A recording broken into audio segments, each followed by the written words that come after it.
Today we welcome Southport FC goalkeeper Cam Mason to the non-league radio show. Hello, Cam. Hi, mate. How are you? I'm not bad, not bad. Before we get into position now at Southport, I want to go back to see what your earliest memories of you playing football or getting involved in football. Yeah, earliest memories of playing football are, to be honest, playing at school. That's how I got into football in my first year at high school, and playing with my cousin on a Sunday and Saturday morning. My dad was always dead keen on me getting into football, but it never really interested me playing. Funny story, actually, I got into football through a detention at high school, where I was swinging back on a chair in a maths lesson. Got caught doing it, got shouted at, got warned if I did it again, I'd get detention. Being a kid, did it again, got detention. Got an hour after school, and a PE teacher walked past during my detention and actually asked the maths teacher if I could go and play for the school football team in goal. And I did, because obviously as a kid, you got no choice. You have to do whatever the teacher wants. Yeah. Ended up going and playing this game of football and ended up getting scouted. Never played football in my life. Obviously, I'd have kicked a ball around on the street. I'm not saying it's like the first, but I mean a proper game. That was my first proper game, and ended up getting scouted by Blackburn, and that's how I got into football. So that is my earliest memory, really. That, and then thinking, maybe I should give this football a go, and starting playing with my cousin on Saturday and Sunday mornings. Yeah, good stuff. And what or who? I know you're saying there the teacher in detention made you interested in football. I'm guessing a parent or family member. Yeah, my dad. To be honest, all my family are big football people. But obviously, I've watched it from a very young age. My dad is Man City through and through, and he was there when it was bad times. I've got the lucky generation, where things have always been good, but. My dad used to go down to Main Road and stuff, and all his brothers are actually Man United fans. So, bit of a weird one, really. We're all City in our household, we were, and we see all the rest of the family United. But they got me into sport, all sport, but especially football. Well, as a Newcastle fan, I might be able to start enjoying some of these good times for a change. Yeah. I think they're definitely on the way. So you've probably answered the next question. Who did you support as a boy? I'm guessing it's Man City. Yeah, Man City. Yeah, I had no choice. I'm glad he did. I bet. Bring me up as a City fan, because, like I say, I'm raking the rewards now. But yeah, I had no choice. I don't think many people do. I think you support whoever your parents support, don't you, or family or whatever, and you kind of get it bred into you, don't you? And That's just how it goes. It's just generation after generation. Just like, when my kids grow up, and when I have more kids, they'll be City supporters, whether they like it or not. And did you always want to be a goalkeeper?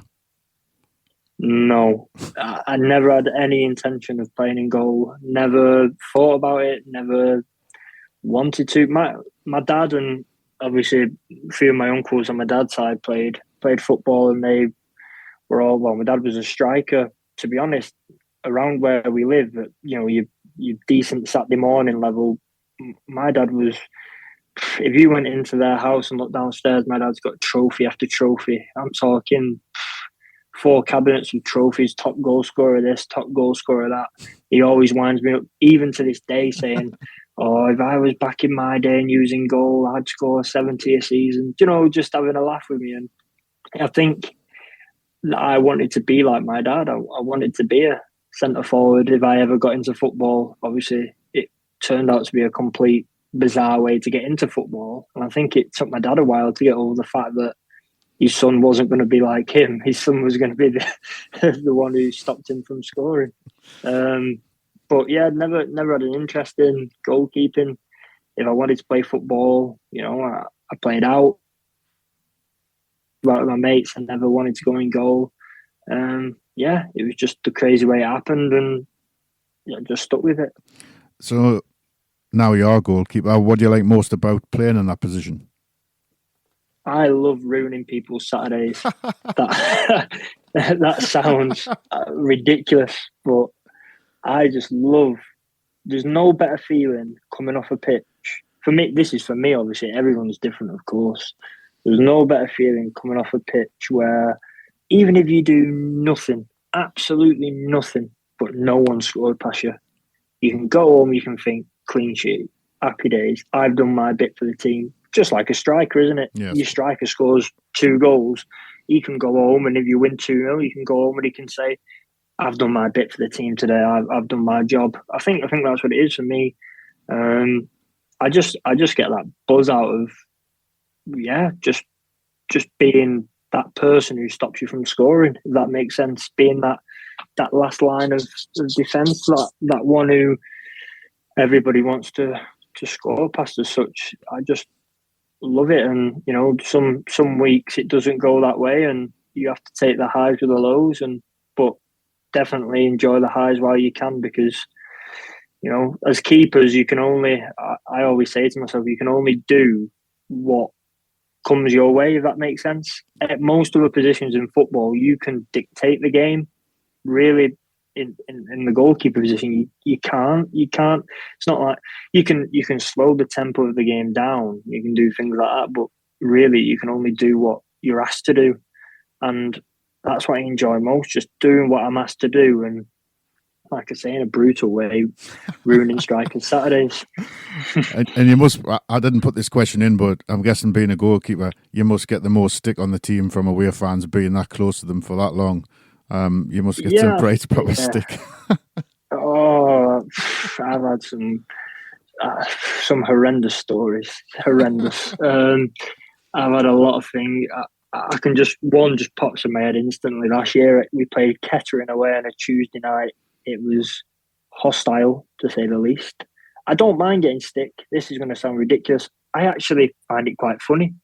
I find it quite funny, and sometimes I'll get involved. I never let it distract me. I never let it take over my concentration. But I think fans enjoy getting it back a bit as well. Do you get what I mean? Yeah, when you engage in it.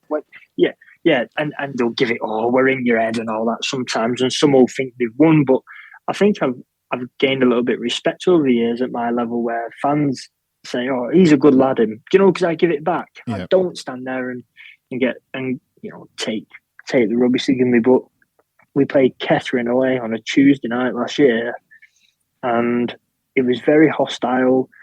There was a bit of damage done after the game to people's vehicles and stuff. I don't think these were Kettering fans. I think these were fans of maybe a Premier League side that had just come for a game out on a Tuesday night.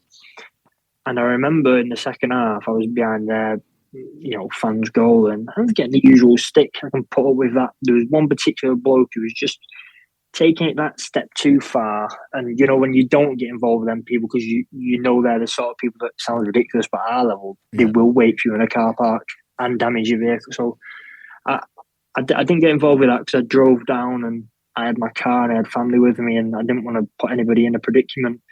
But I remember he jumped over the wall at one point and then jumped back. He didn't do anything to me.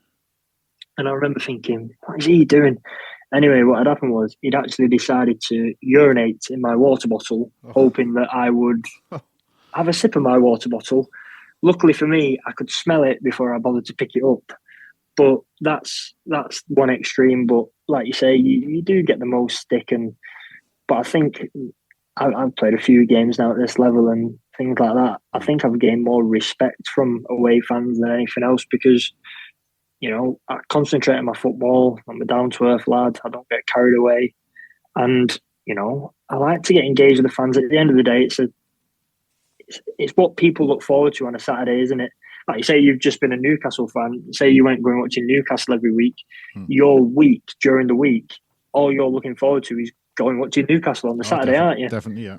And I think that's what I say all the time. People pay good, hard-earned money, whether they're an away supporter or a home supporter, and they look forward to watching you or your team or their team playing against you on a Saturday. And I think it's like the best day of the week for them. It's the best day of the week for me. I love playing football, so if I can make it as enjoyable as possible, whether that means having a laugh with the fans or whatever, then I will do. So I still get some stick, but most fans at our level know that I'll give it back. Yeah, good stuff. That was a little extra one there. But if you could play in another position, which position would that be?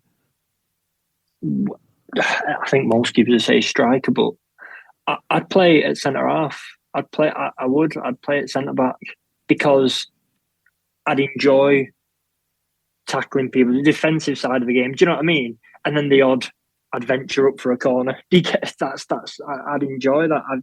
I've played in a number of charity games with an organisation called the GKN, who two good friends of mine run it. It's just like a goalkeeping business. Yeah. They do gloves and stuff like that, but they do a lot of charity games to raise money for all different types of charities. And what they actually do is they play a full team of goalkeepers versus another team, whichever the other team is for the charity.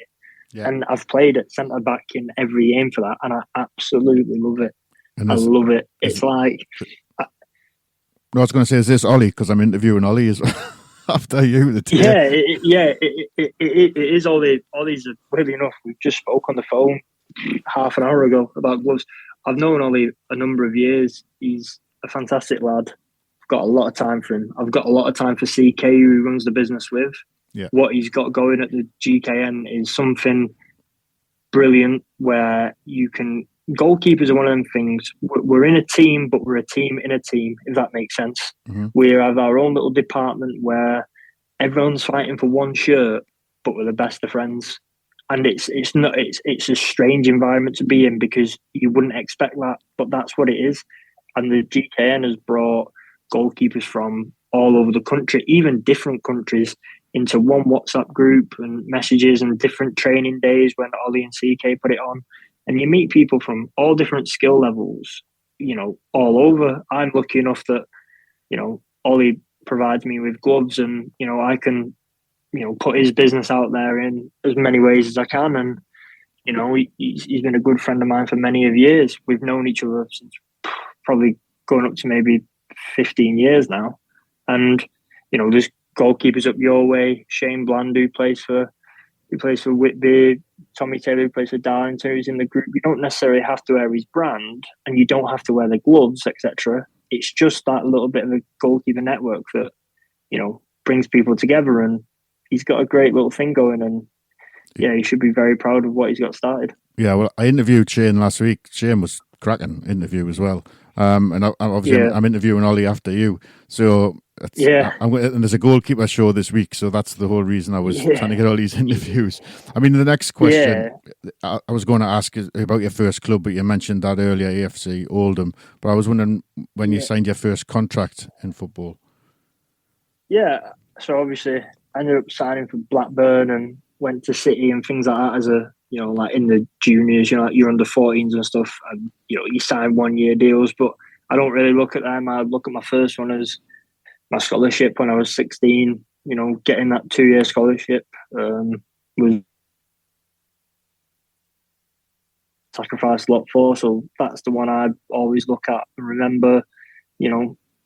I ended up having to move away from home and go and live in digs, but it was all worth it and part of the learning experience and something I'll always be grateful for. Good stuff. And now at Southport, I've got the same sort of questions because I like to find out people's training. So what's your training schedule like at Southport? So we train twice a week, Tuesday, Thursday. Obviously, for example, this week we have a game tomorrow, funnily enough, up your way, up at Spennymoor. Yeah.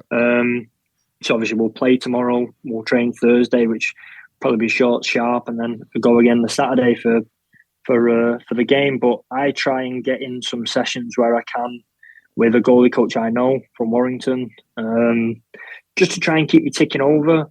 To be honest, I'd go to Ollie and CK, but if they're doing that well for themselves, they're too busy. Yeah. But which is great for them, just not very good for me. So I try and get a few extra sessions in the week just to keep me sharp. If I feel like I've been struggling with something, I can really focus on that point to improve that part of my game and keep working on the stuff that is going well. Yeah, on similar thread, the next couple of questions I was going to say, what factors motivated you in achieving your current goals as a player? Uh, I'd say family being the main one, because without them, I wouldn't be anywhere near where I am today. You know, with them making me, taking me all across the country and stuff. Without them, I'd never even have got to this point. But then, I think personally, just determination, not taking no for an answer. When people say, "Oh, you're not good enough, you need to work on this," I'll take that on board, and I have that attitude of, well, I'll work on it and I'll prove that I am good enough. And that's what I've always tried to do.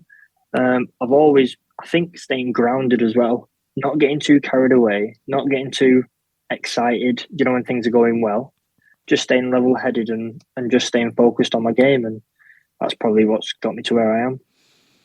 Yeah, and like I say, on a similar thread, what aspect of your training and coaching has aided your development as a player, would you say?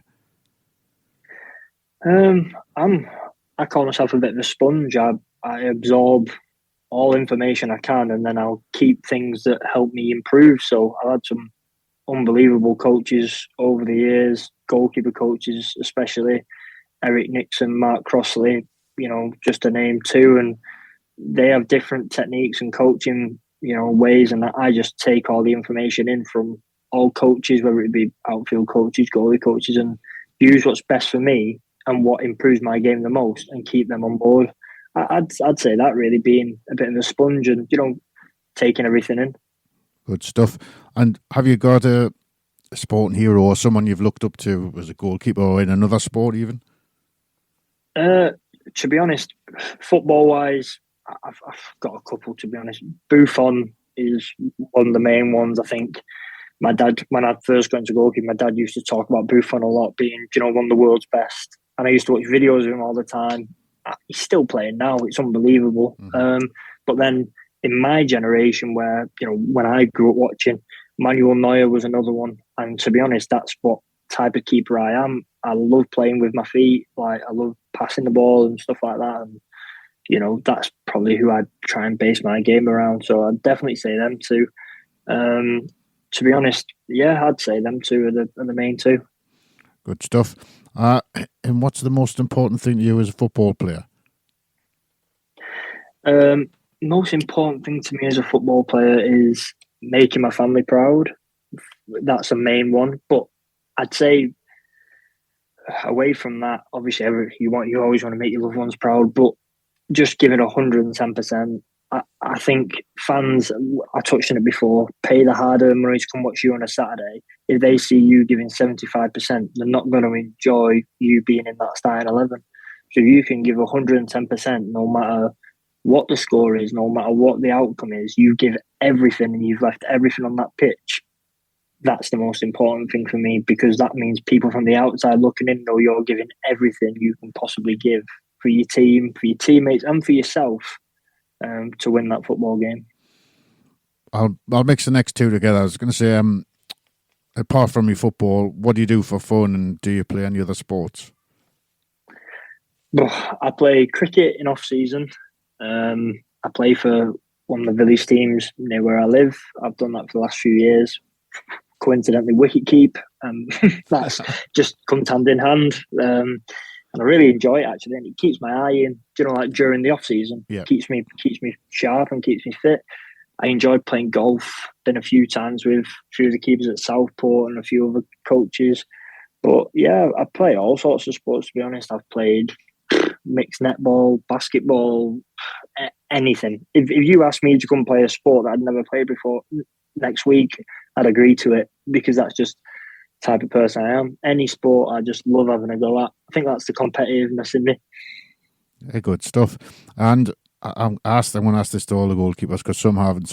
But have you got any superstition or routine before game? No, I haven't really, to be honest. I just try to be. I'm quite a chill person anyway, but I just try to be as laid back as possible. I don't try and be too serious. I know that it is serious, but I try to be laid back. If I make it too serious, that's when I start to become nervous and things like that. And it's worked. I just try and stay laid back, chilled out.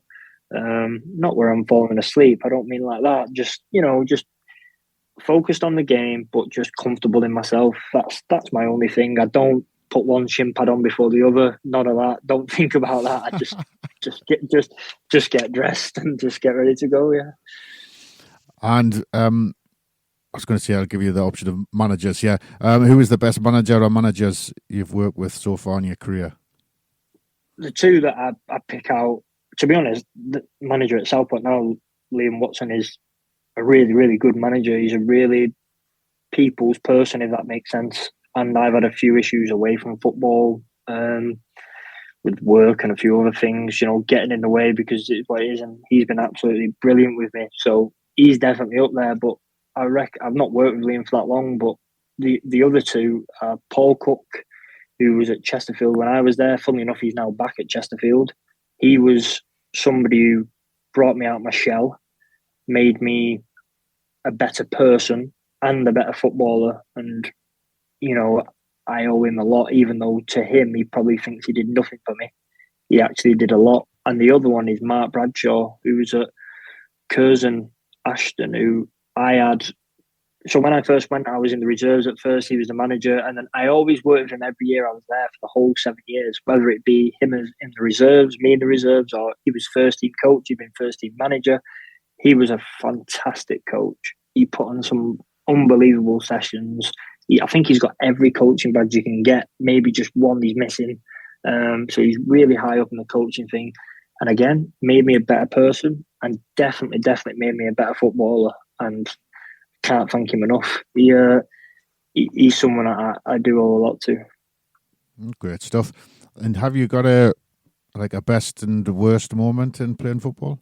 Obviously, not getting your bottle urinated. Yeah, that's definitely not the best.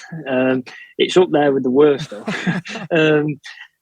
Best, to be honest, I've had some great moments in football. Got promoted with Curzon, that was fantastic. I've been to Wembley with Chesterfield when they won the John Soames Paint Trophy. I didn't play, I was a young lad, but just the whole experience and, being there and the club you play for, one at Wembley, is something I'll never forget. So I reckon that's probably the best. The worst, I haven't really got one particular worst. I think being told you're not good enough has to be up there because it takes a big blow. But I think that's something that's made me who I am, because it just drove me on to be better and to improve. And even though the negatives are no's, they actually turned into positives for me. So I'd say they were my worst moments in football, but actually helped me in the long run. And do you have a favourite save or a favourite game that you've played in? I've made some saves where we've lost a game 3-0, and I'd never count them. That sounds ridiculous, but I don't, because we lost. So I have favourite games, if that makes sense, where I've looked back and I've gone, yeah, that's one of them games where you look back and you go, but yeah, that's one of the best games I've ever had. I've got a few of them. Gateshead last year at home, that, to be honest, was a really important game because they were flying, doing really well. It sounds ridiculous, but we ended up drawing 3-3, but I probably had the game of my life. And that really was something I needed because I was new at Southport. I was a new player. There was a bit of people saying, he's at a new club. How will he cope? Because I'd been at my old one for so long. It was a different environment. And that game really probably made people think, yeah, this lad's going to be all right, if that makes sense. Yeah. So I'd say over recent years, that one was probably something I do look back on and say, that's the one. Good stuff. And the last question, I think, I'm asking all the goalkeepers and all the footballers as well. Any advice you would give to any young kids interested in becoming a goalkeeper? Becoming a goalkeeper, you've got to be mad first and foremost. I'm finding that out, actually. Yeah, you've got to be absolutely crazy. First and foremost, enjoy it. If you don't enjoy it, something's not right. That I'd say that to anybody, not just if you want to be a keeper. Anybody doing any sport as a young age, if you don't enjoy it and you're not getting that fun out of it, then something's not right. So definitely enjoyment. As for goalkeepers, take the highs with the lows. It's not always going to be a smooth ride. Being a goalkeeper is like a roller coaster, and you do have to be daft. I'm a prime example. I got knocked out a month ago, 6 weeks ago, knocked clean out. Ended up in A&E. You know, all sorts of problems with my brain at the time. You know, stuff like that. And I remember someone saying who I work with, "Oh, are you going to stop playing football now?" I went, "No, no. Like, why would I stop?" And then next game I was available for, obviously, I'm diving at people's feet again, Yeah. and I love every minute of it. You've got to have that enjoyment to get back on the horse, as they say, and but at the same time you've got to be able to take the highs with the lows, because it's one of the most looked upon positions. As you know, if a keeper makes a mistake, that's all anybody ever talks about. Yeah. If a centre midfielder misplaces a pass, it's forgotten about 5 minutes after. If you make a mistake, it normally leads to a goal. So take the highs with the lows, and just enjoy it. If you can enjoy your football, it will bring you many, many years of happiness, that's for sure. Great stuff. I'll give a few links out while Cam's still here. If you want to get Cam on Twitter, at Cam_Mason1. The other links, obviously, Southport, and it's at Southport_FC. At the GKN as well, you can check them out. And there's a code there if you use a discount code. And there's links to YouTube. Yeah. Well, stay on for a minute, Cam, but absolutely thank you very much for coming on the show. It's been an absolute pleasure. No, thank you very much for asking me on. And, you know, if anyone needs anything who listens to this, I'm always open to giving advice wherever I can. Great stuff. Thank you very much.